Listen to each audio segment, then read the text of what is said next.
Welcome to The Corner, and this is our kickoff tonight. It's the first casual get-together. It's a podcast, it's a show, it's a hangout. It's for the morning for the folks in Canada, for the evening for the folks in Asia.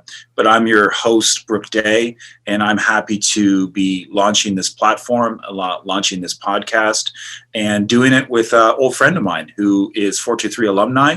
Anybody who knows 423 knows that that's the rap group, the greatest rap group ever in Sarnia history, and one of the greatest rap groups in Canadian hip-hop history, I like to say. But Tim was a friend, a colleague, and someone that really used to impress me with his attention to detail and his eagerness to present our events at the time in a way that was proper, well-run, and profitable. So it's only no surprise to me that he's interested in cryptocurrency. And as we build the corner and I talk to a lot of my friends, I like to share as much of what people don't know to people who are grinding away at work, that are grinding away at their lives, raising their kids. And I like to say, hey, look over here. Let's be aware of this. Let's pay attention to this. And I think crypto is one of those things that I think is starting to get on the front of mind for a lot of those types of people.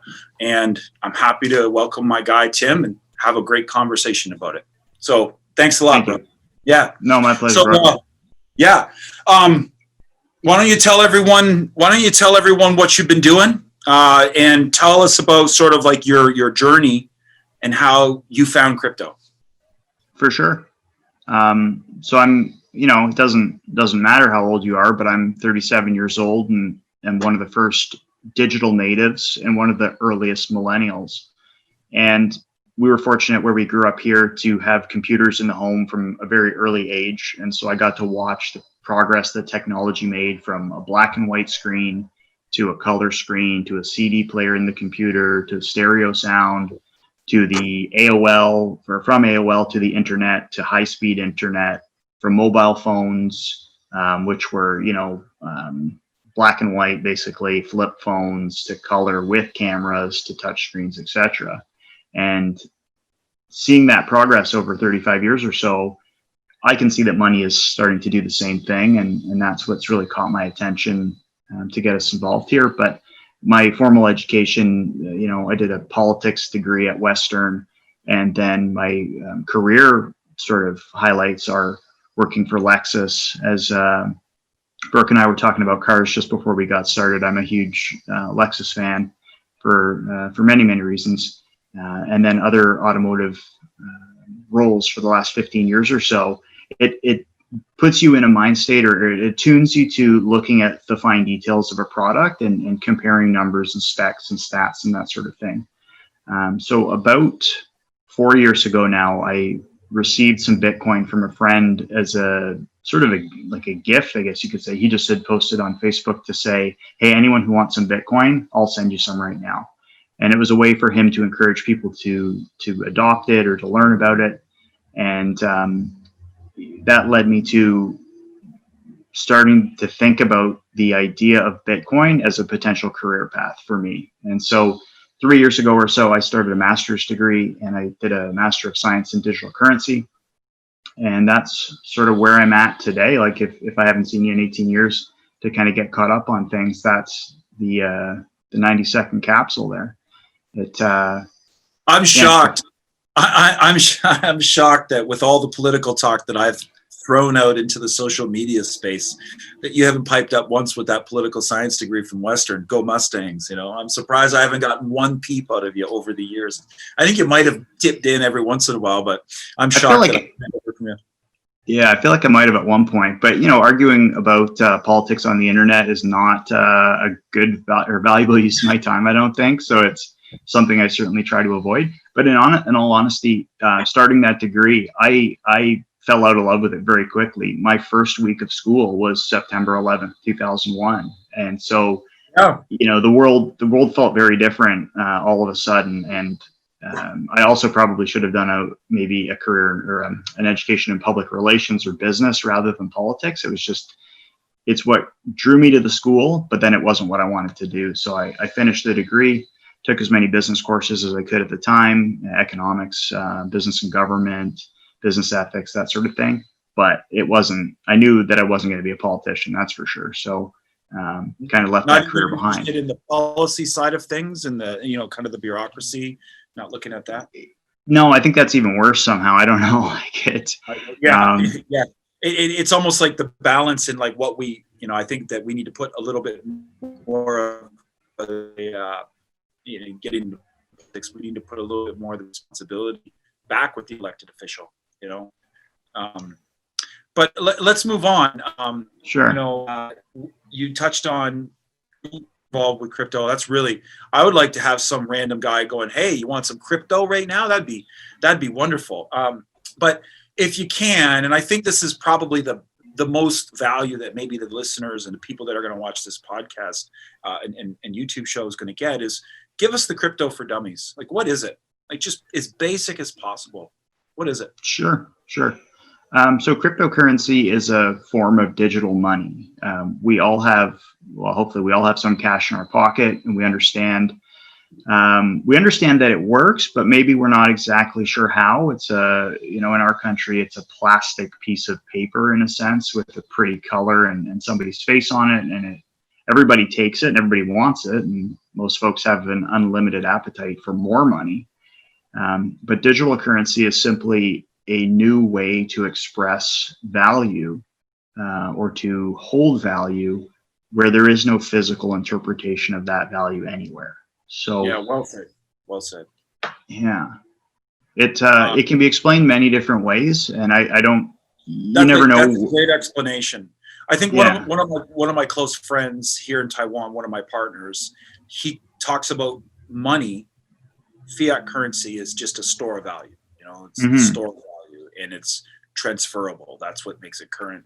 I've heard people talk about that store of value, and one of the things that I like to explain to people who don't understand cryptocurrency is they always wonder what it is because it's new, and I tell them that there's lots of different currencies in the world. Number one, there's not just dollars or Canadian dollars. There's lira, there's pesos, there's new Taiwan dollars, there's yen, there's renminbi. So there's lots of different fiat, but only this type of currency has a finite value. There's a finite amount of it. When there's finite amounts of it, it tends to increase the value and become a hedge against currencies that can be amplified and produced. So let's talk a little bit about that. I might be skipping ahead in questions that I prepared for you, but I do want to touch on the store value question with crypto, because that's the thing that I think a lot of people misread about it. I think they think it's like a stock and you can invest in it. But can you talk a little bit about the utility of the actual product and what it does for society and how you can use it? For sure. So you're absolutely right. When people talk about money, they talk about it being transferable, store of value, and often as a unit of account to make it money. So that in Taiwan, everything is priced in, if it's new Taiwanese dollars, and in Canada, everything's priced in Canadian dollars. Well, very few things today are priced in Bitcoin. And so the challenge that a lot of the detractors will make is that if nothing's priced in Bitcoin, then it's not money. And that sort of remains to be seen. We're very early still. But the use case as a store of value is quite clear. That over the last 10 years or so, the value has gone from being valueless or worthless to, approximately 22,000 Canadian today. And that's been a fairly steady progression over 10 years. Yeah. So that you can see that that progression's the funniest.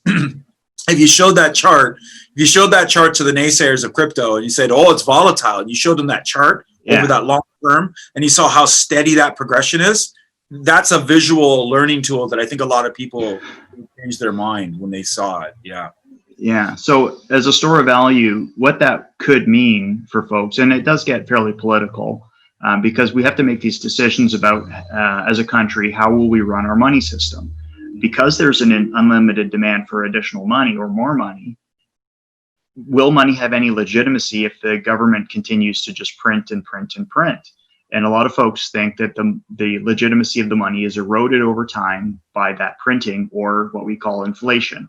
So that, you know, when people make that joke about how your grandfather says a bottle of Coke used to cost a nickel and can't believe the price of things these days, or when I used to sell cars and people would literally say and be genuine about it, this car costs more than my first house. And I'm not talking about a fancy car. It presents some challenges about how people understand what money is, how savings works, and what's good for the economy. And let me tell you, if you're not an economist, a political scientist, a computer scientist, a politician, a banker, you know, this is sort of a new industry that is interdisciplinary, and it may not be obvious without studying all of these sort of relevant facts. I agree with that. The interdisciplinary factor of crypto is important. That you need to have a good amount of knowledge of each one of those departments. I would definitely agree with that, to really grasp it on a ground floor level. You know, eventually, once it becomes more mass use, but at the beginning, even me, I had to. And every one of those departments, those are my wheelhouses. I enjoy those wheelhouses. I had to go and figure it out. You know what I mean? I had to go and look at it and go, okay, what is this, right? You know? Sure. There's a great meme it's like to quit smoking, it often takes more than one try. And it's the same thing, except to understand Bitcoin, it will take a few tries. Like, you've got to wrap your head around it and keep at it, because you'll have these questions that come to mind, or these sort of doubts, or like, well, what if this scenario? And you may forget that people, very, very bright people, PhDs in all of these respective areas, have been working on this problem, not just for the 10 years that Bitcoin's existed, but for 20 years prior, in fields related to cryptography and other digital currencies that came before Bitcoin that just never made it. So when people say like, oh, well, maybe Bitcoin is just MySpace. No, you know, fortunately or unfortunately, Bitcoin is Facebook and Google rolled into one, plus all of that. It is. That's one of the things that I think a lot of people, like the normies or the first layer of people that are like kind of going in and looking at it, they're thinking that it's some fly-by-night scheme that just showed up, and the amount of development and where it's come from to now. No, it's not. I want to talk a little bit about some of the things that drew me to crypto, because you mentioned the discipline of it. Is I really saw it as a truly libertarian concept, you know, and this hit me during my libertarian phase politically, where I thought the government should be just out of our lives and we could just go total anarchy. Not that bad, obviously, but, you know, I wanted less government in my life. And I think that's one of the things that I'm about as far as when I speak publicly about my political views.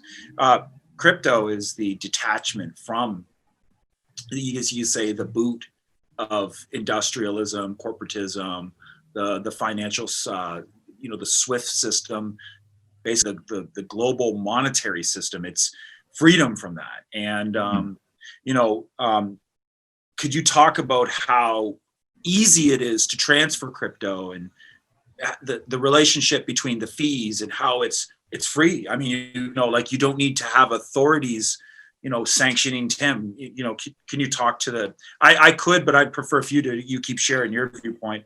Talk to the people about that type of freedom and what that represents. Yeah, for sure. So you can often tell a lot about how far someone is down the Bitcoin rabbit hole by the types of objections they have. So when they say, oh, it's completely anonymous, well, no, it isn't. And it's completely unregulated. Well, no, it isn't. Almost every country has regulations related specifically to Bitcoin and digital currencies. And the anonymous side is just BS. Can you believe it? Like, people actually will do that. Sorry, Tim, to cut you off, but yeah, no, that's okay. Anonymous thing. They haven't heard of the thing called the blockchain, where it's literally every transaction is recorded perfectly, so you can see it. That's the sort of the point.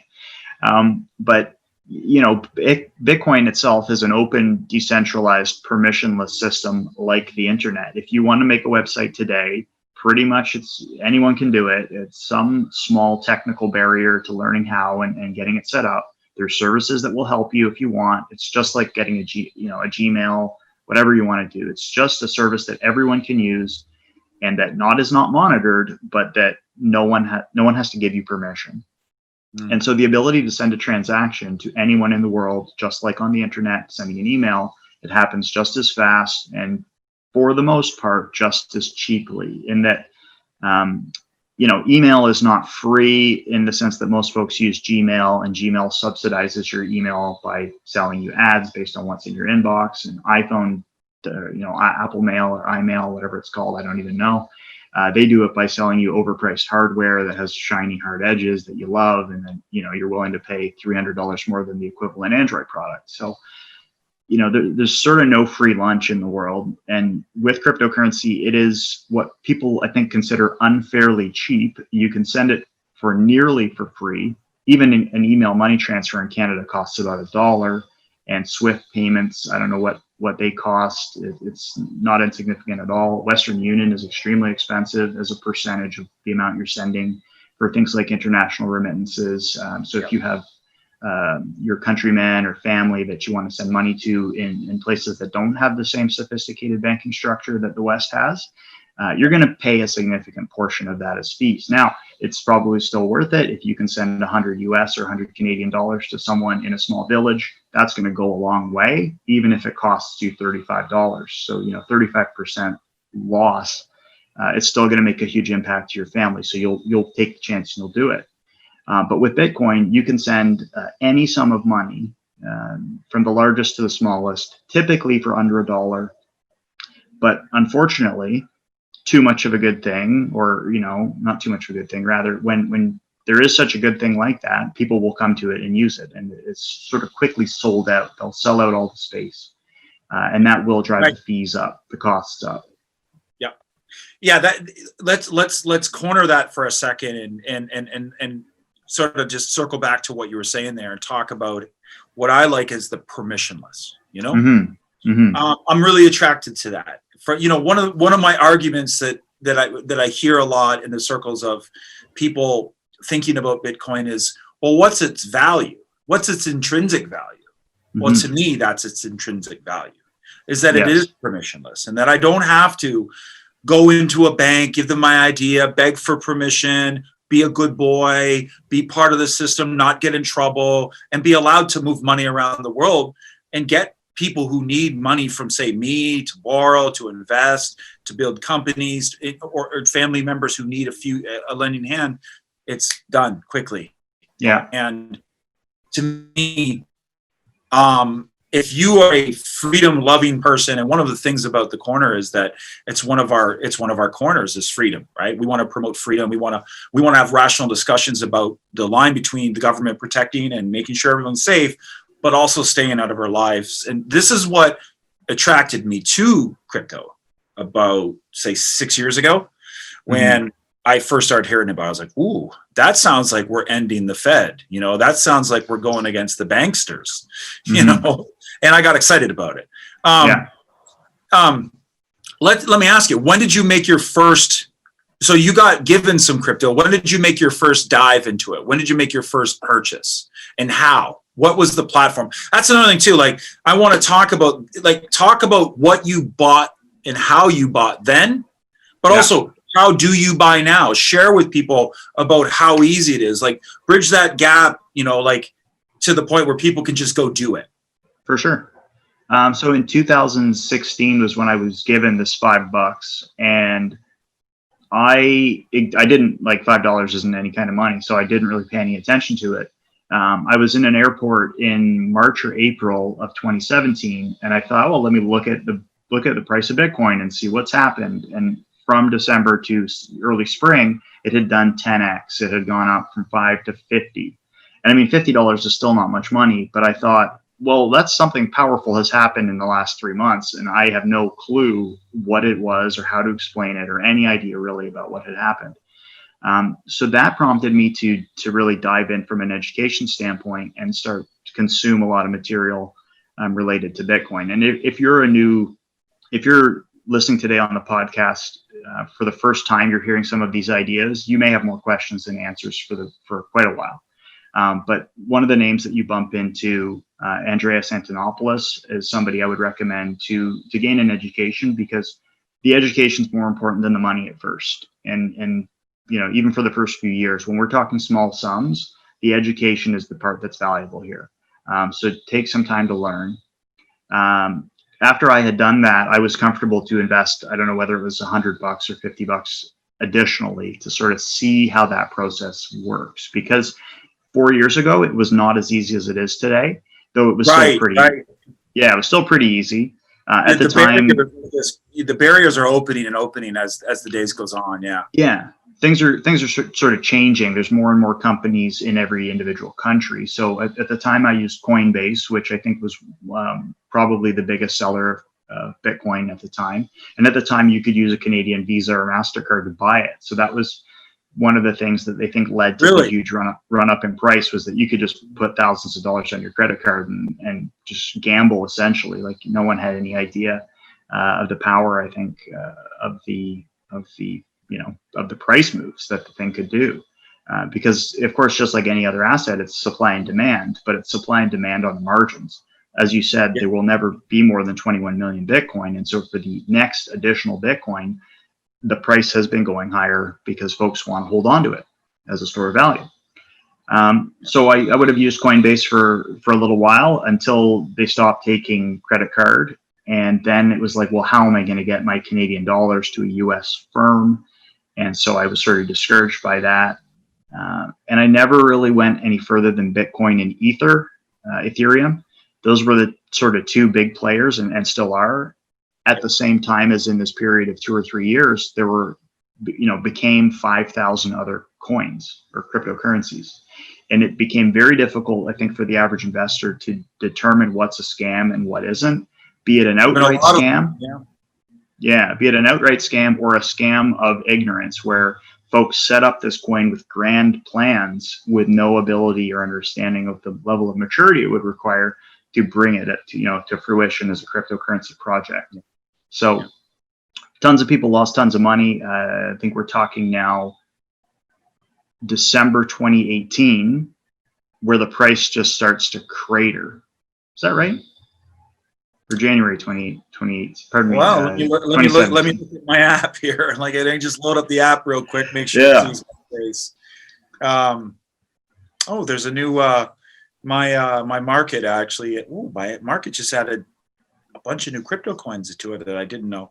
You ever heard of PAX Gold or Compound? I got to check those out. Okay, so market. Here's Bitcoin. We're looking at, that was when it cratered. That was 2018. You're right. 2018, it started cratered in 2018. Yeah. So it hits 25,000 Canadian and then drops to, I don't even know, 5,000. And unfortunately, if you bought in December 2017, January 2018, that's the only time you could have bought Bitcoin and lost money until today. Yeah, till today. Yeah. And that could change next week. Like, we're seeing some pretty big price moves in the last few weeks. We're back at 22.2, as of an hour ago before getting on this call. So I was at the time paying for my master's degree, and I was very fortunate in that I literally sent all of my Bitcoin to pay for this master's degree the week before it crashed. I did not have any special insight. I just had cryptocurrency to spend and the need to spend it, that they accepted Bitcoin. And I thought, well, like I said, I would prefer the education over the small sum of money. And so I got lucky and got out right at the top, and then had no Bitcoin. And it was kind of okay, because just like any time the Bitcoin price crashes, people start rolling out the obituaries for Bitcoin. Bitcoin's dead, people like to get very pessimistic. Bitcoin was a scam, pumpers and dumpers. Yep. Yeah. And I mean, and to me, that's when I know somebody that doesn't have the information. They're parroting talking points that they've seen on social media.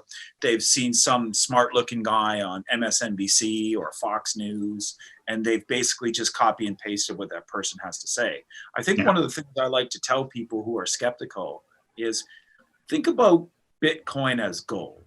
Okay, like gold has a little bit more, say, physical utility than Bitcoin. Bitcoin Mm-hmm. has more of a, I guess you could say, an online Internet of Things utility. But gold has its place physically, but both are Mm-hmm. finite, and both have their strengths and weaknesses as a finite asset.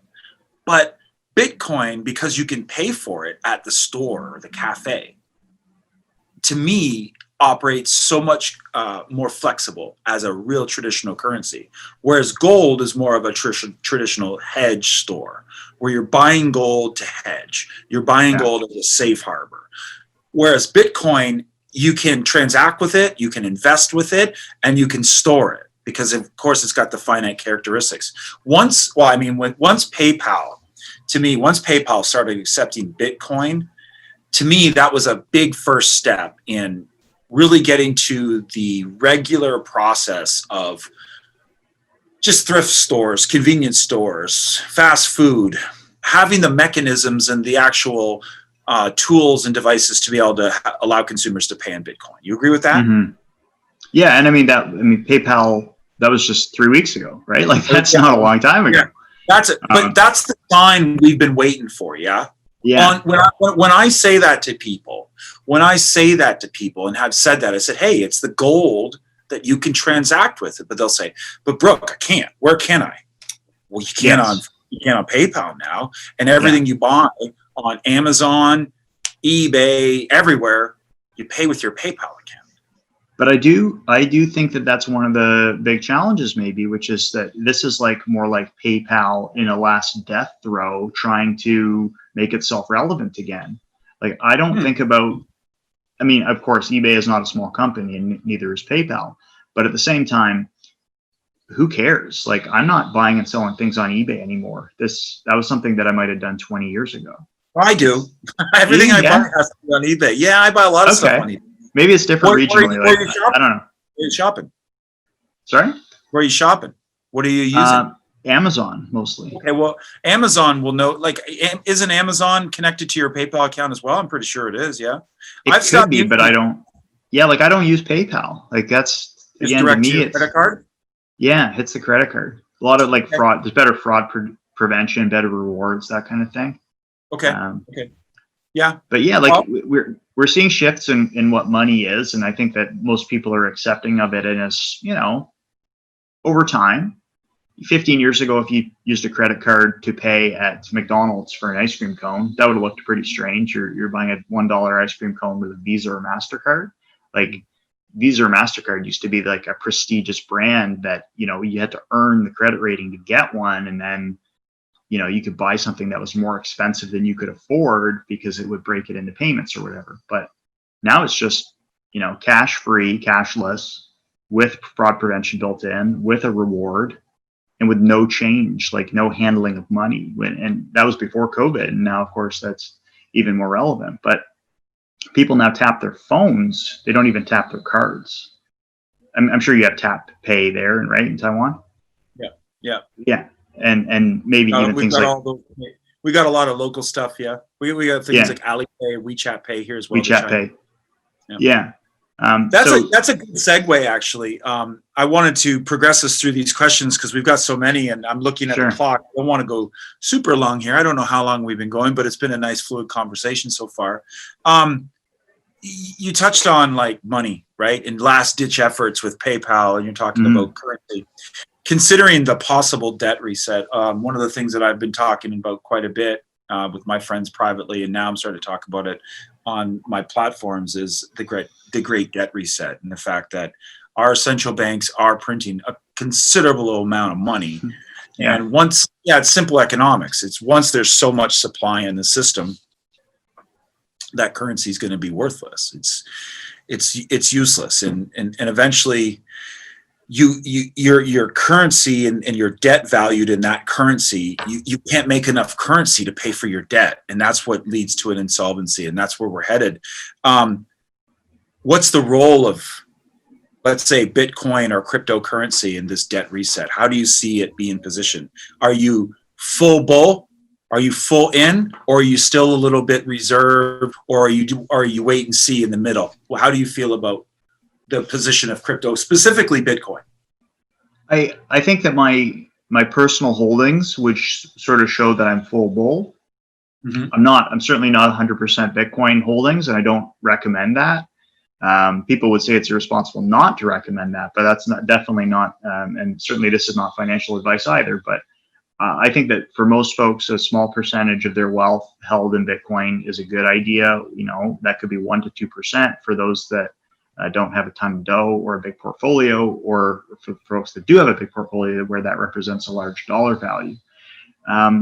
But in terms of the Great Debt Reset, I haven't done a lot of reading specifically. Like, I think I'm aware of the general idea that central banks are printing about as much money as they ever printed, except in the last couple of years. Without question. Without question, that's a fact. And that almost all countries are doing it, so that you start to only be able to consider it as a relative value. Like, did the US do it more than China or less than China, more or less than India? And then how does that change the role? But I think we can afford, and this is probably more controversial than I want to think it is, that we can afford to give up some of the West can afford to give up some of its power, economic power, to developing nations. Like, there's no reason we need to be able to be buying. And again, I'm a free market capitalist and borderline libertarian, but like, you can buy a Ferrari. There have never been more Ferraris, Lamborghinis, fast Porsches sold in the last year or two than there ever were before. Yet there are still people with no clean water, food, etc. So there could be some shift, which wouldn't be wrong. And how I don't like the idea that that's through taxation or like coming to take my money. But if it happens, I don't know. I mean, I guess it always impacts the individual eventually. So it's going to work through taxation. But I don't want to paint myself as an expert here, but I am pretty expert okay. on the fact that I do know the reason for the increases in these Porsches and Ferraris and such is that since 2008, 2009, when the global financial crisis hit, we've been printing an obscene amount of money. Mm-hmm. And that amount of money has been all concentrated within the 1%. Flowing to paper assets. They're able, they have the ability, they have the assets to back it, to borrow that money at low rates, put it to work in new companies, new financial investments. They're the owner class, and ever since we've been printing an obscene amount of money, you've seen that wealth gap just widen and widen and widen, and it's happening once again. Mm-hmm. You saw during the early stages of COVID-19, CERB and PPP was being taken advantage of by guess who? Financial shops, mm-hmm. rich companies, and they're the ones that can take in $4 or $5 million that were supposed to go to relief, and they can flip that for a profit because they have the means to production. They can use asset allocation to create return. And I think that's where, again, circling back to the idea that attracted me to crypto, it makes it free. It makes what you described in helping nations that are undeveloped and that need that sort of balance. It provides balance because no one controls it and no one gives permission whether or not to use it, right? Mm-hmm. And mm-hmm. when it truly is free and currency's free and no one controls it and puts a dollar value against it, everyone's able to benefit from its use, right? And that's leading me to one of the questions I've got that, let me look. It's not on here, but how do you feel about regulation? And is it possible? And how quickly would it be coming in the future? Oh, I think it's definitely possible, and there's already a significant amount of regulation that makes it difficult, even in the West, to do business as a cryptocurrency company. Things like KYC and AML, so know your customer, KYC and AML, anti-money laundering. Those are terms you'll hear quite a lot as it relates to doing business with almost any bank or money transmitter or money broker or brokerage, things like that. So when tens of thousands of dollars are moving around, you want to know that you're not sending it to, say, Osama bin Laden or the next big terrorist. You're not helping to pay his way. And so that's traditionally where we've seen regulation around banking, especially since 2001. Yep. So, there will definitely be more regulation coming, but the ability to stop Bitcoin or to just say Bitcoin is banned outright is, a lot of folks would consider more that's a win for Bitcoin rather than a loss. It's showing how powerful it is rather than. I'm on that side. I want the government, in fact, to say, Bitcoin is outlawed, and then the price will go through the roof. Yeah, exactly. I mean, certainly if you hold Bitcoin, that's probably good. It's just like the war on drugs. Yeah, it's the war on drugs where it drives the cost up rather than preventing anyone from actually having it or using it. They should have learned that lesson from prohibition multiple times. Yeah, it's funny you brought up prohibition. You brought up like an older time. One of the things I say to people who do say, well, the government, Bitcoin will get so big that the government just won't have it. They'll be able to shut it down. Well, one, no, they won't. Mm-hmm. It's not that easy. They'll find ways at the margins to make it difficult. They'll find their way to wet their beak, but they won't be able to shut it down. And the good example of that is because the government's been trying to shut down gold for centuries. Lots of different times throughout history, we can see that gold was restricted. I believe that Nixon confiscated, or was it Nixon or was it Lincoln? Lincoln in the United States confiscated gold.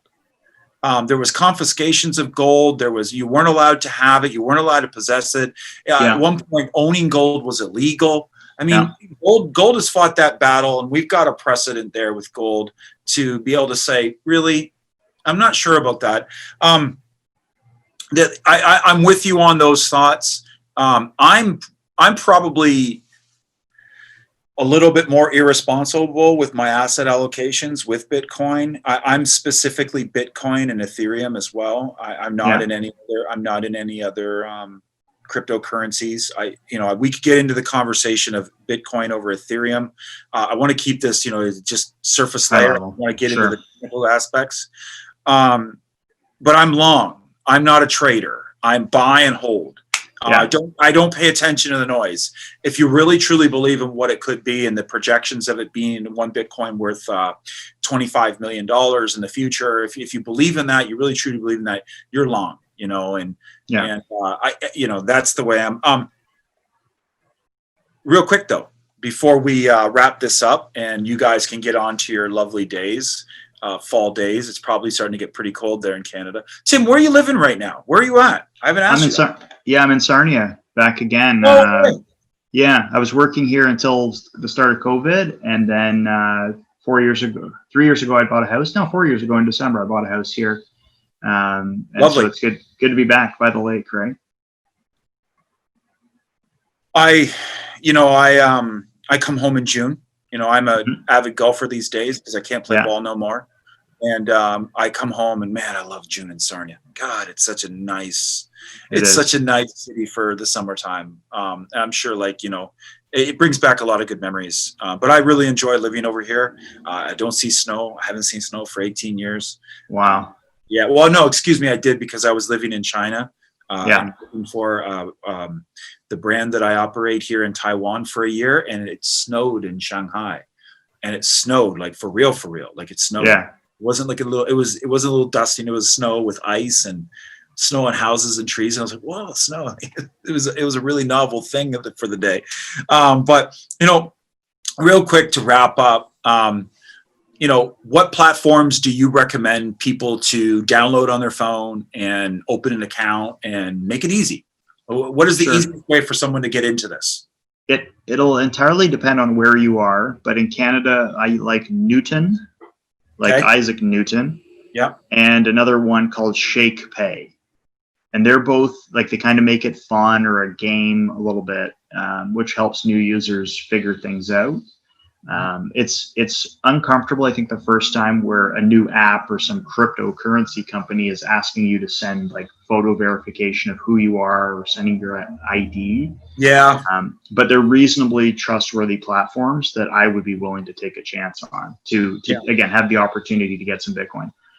But I would first find the person who's been talking about Bitcoin the longest in your social group or in your friends feed and speak to them, because they're they're going to be able to tailor the conversation to what you need to hear today, because there's just, it's a mountain of information.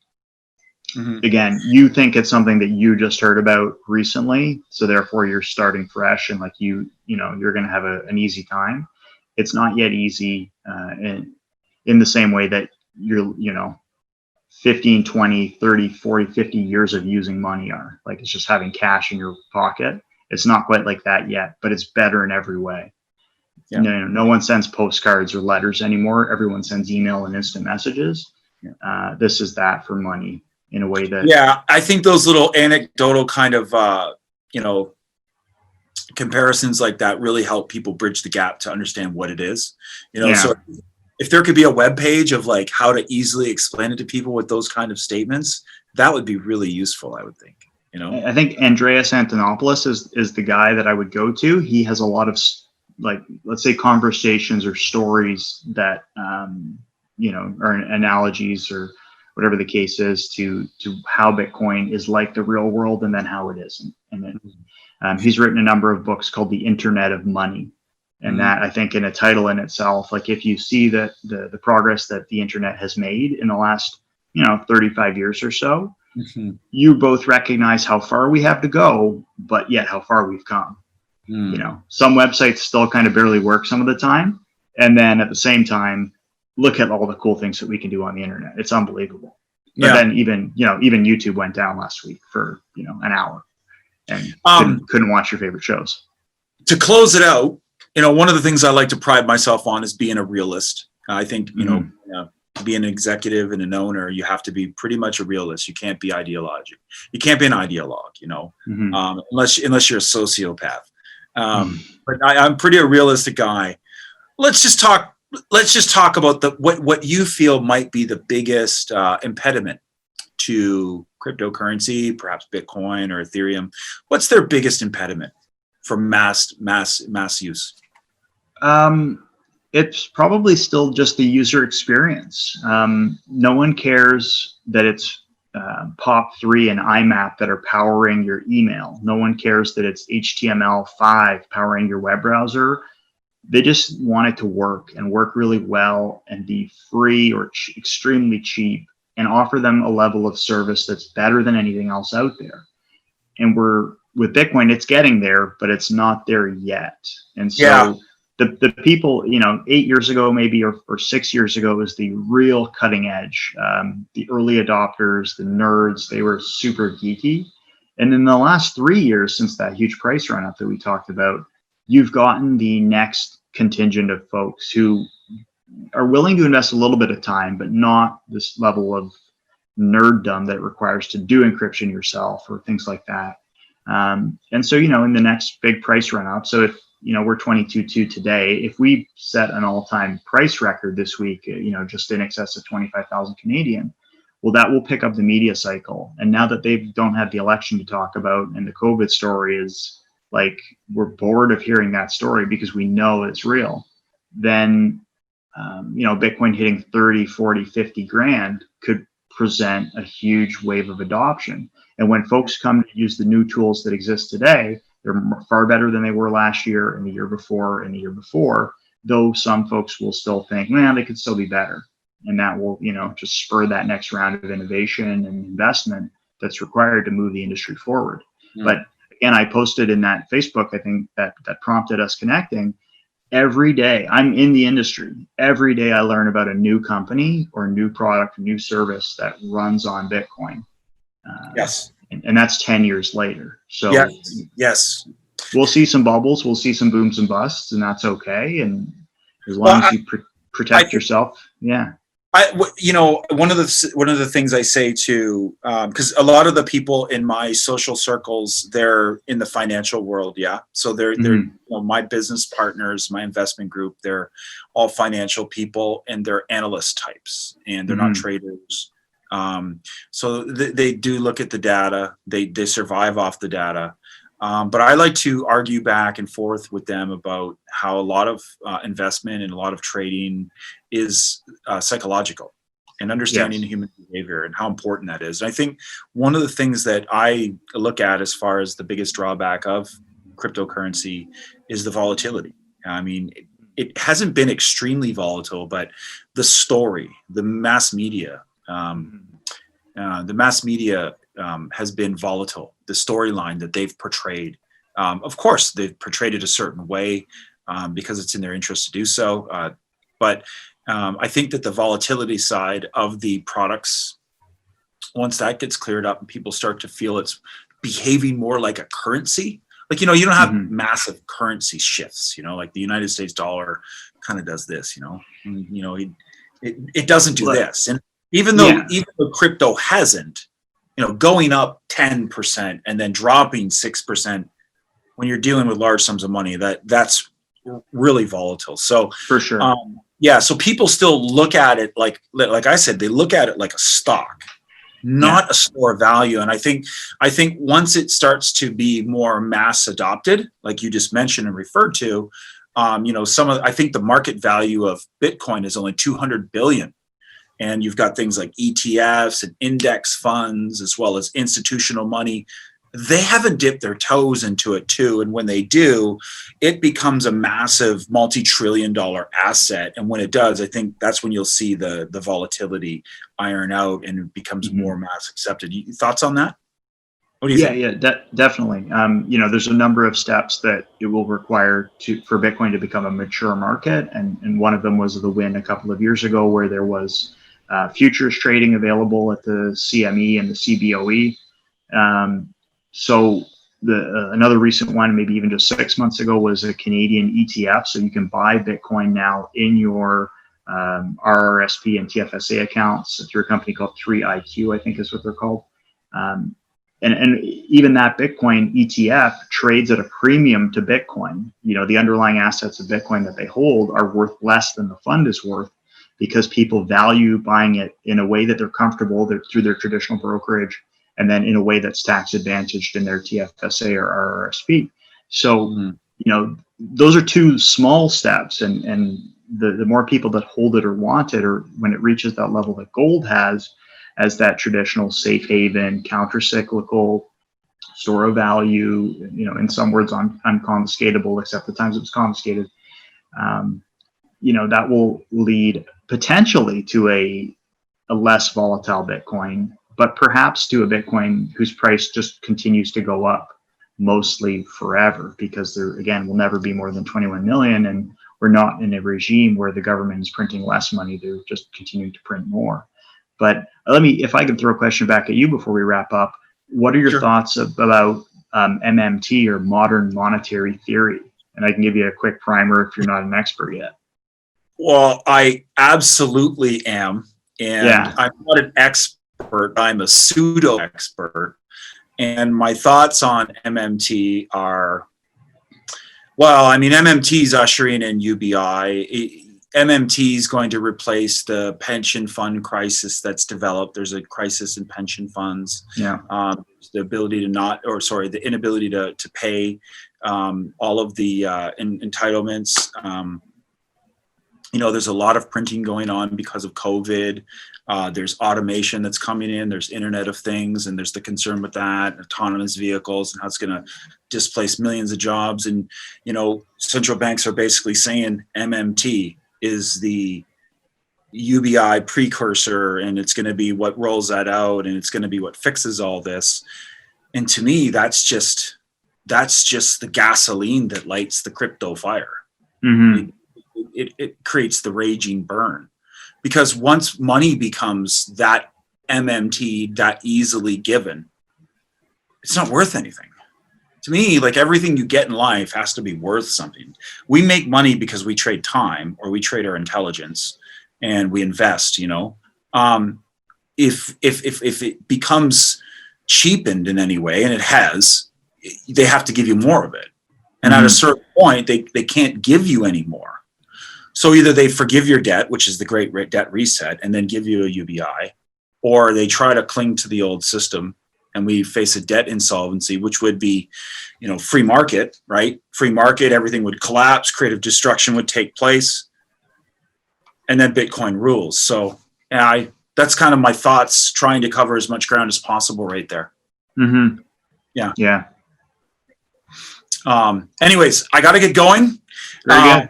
Yeah, I'm almost out of I always do the battery thing on my calls. So my battery's almost done. That's how I always do this. But Tim, cool. A pleasure. Great. Thank you so much, man. Great to catch up. Yeah, first guest on the corner. I'm honored. I didn't realize I was the first. I was looking for a sign. I was looking for the right time to just see one of my friends, and let them know, like, hey, let's do this. I got some friends who are really passionate about some things, and hey, people want to know about crypto right now these days. They want to know. And sure. I did that post, and I was like, Tim Felsky, my guy. Ladies and gentlemen, Tim Felsky ran the door at all of our events. I trusted him with my money. Okay. He was my money guy. He took the money from the patrons and secured it and made sure they got a great experience. That's my guy. So it's really great that I was able to talk to you about this, my man. So have a good Christmas. And thank you. You too. And a happy new year, okay? Thanks, Brooke. All right. Bye, Tim.